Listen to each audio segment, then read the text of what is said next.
In less than 10 seconds, most people decide whether to keep reading your work or not. That's right, your opening line and first paragraph can make or break everything that you write. So, today we are diving into why those first few sentences matter so much and how you can make your opening lines impossible to ignore. Let me start with my three favorite opening lines.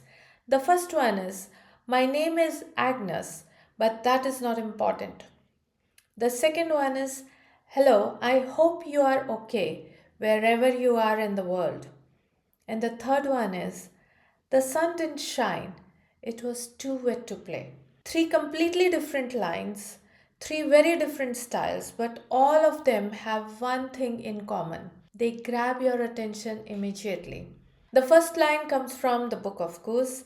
The second one is from the boy, the mole, the fox, and the horse. And the third is from one of the famous book, The Cat in the Hat. So today I want to talk about something incredibly important in writing, the power of opening line and the opening paragraph. If you haven't yet subscribed to the channel, do that right now. If you wish to buy my books, you can get it on Amazon or you can also buy from the English bookshop in Södermalm, Uppsala, and Gothenburg in Sweden. If you write essays, articles, stories, blogs, emails, newsletters, or anything that people are supposed to write, then the beginning of your piece matters more than you might think. Because readers decide very quickly whether they want to continue reading or not, and that decision often happens in the first line or at the most the first paragraph. Think of your opening line as your first impression. When someone begins reading your work, the first sentence has a job to do. It needs to generate curiosity. For example, the famous opening line from Pride and Prejudice begins like this: "It is a truth universally acknowledged." That line immediately sounds confident and authoritative, but it also has a bit of irony in it, which makes the reader curious about what next. There are actually several ways to write a powerful opening line. One way is to start with mystery. For example, "My name is Agnes, but that is not important," from the Book of Goose. It is incredibly simple line, but immediately you want to know more about this person. Then another way to start your opening is through shock or urgency.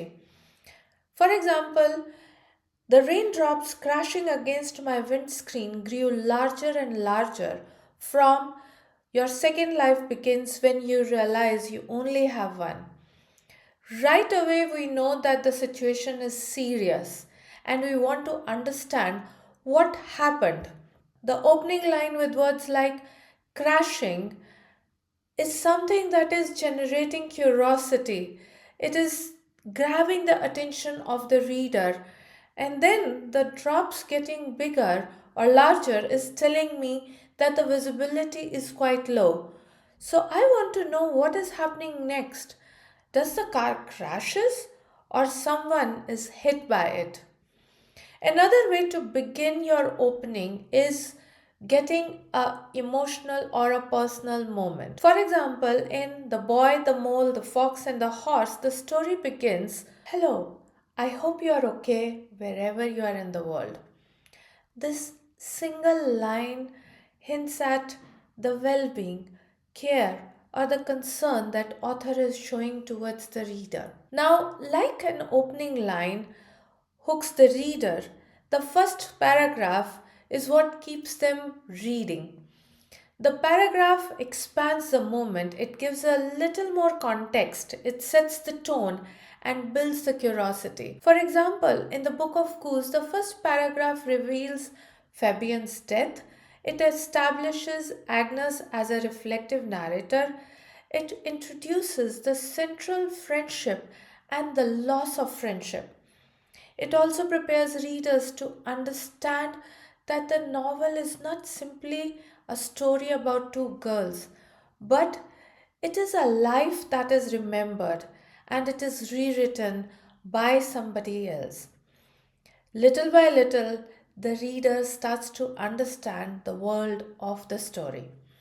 So the first paragraph works like an invitation. The first line opens the door, and the paragraph encourages the reader to step inside. Now, let me show you a common mistake many writers do. They begin like, since the beginning of time, humans have always, or they might write, in today's modern world. Now, these lines are vague and predictable. They don't create enough curiosity for the reader to continue reading ahead. Instead, try something specific. For example, the first time I lied, it saved my life. Now, suddenly, the reader wants to know the story behind that statement. So, if you want to write strong openings, here are few simple tips. First, start with curiosity instead of explanation. Second, be specific rather than general. Third, don't be afraid to experiment. A question, a bold statement, a surprising detail, or a moment of action can do all the magic. And finally, here's something many readers don't realize. Sometimes the best opening line is written after you finish the entire piece. So the next time you try something, don't rush through the beginning. Spend little time in crafting that first line and your first paragraph. Because if you can capture your reader's attention at the start, they are much more likely to stay with you until the end. And now I'm curious, what's your favorite opening line from a book or an article? Let me know in comments. But before you go, I want to tell you that these days I am reading Flourish by Daniel Coyle. In Flourish, Daniel explores how meaningful lives and thriving communities are built through deep connection, shared purpose, and intentional attention. Daniel has used some powerful real world stories from trapped miners to innovative teams and neighborhoods. He shows that flourishing doesn't happen by accident. It grows when people actively create meaning and build strong relationships. If you're in the middle of writing your first draft, then you would benefit from my next video, why first draft should be a disaster. Thanks for watching me today, and I will see you in my next video.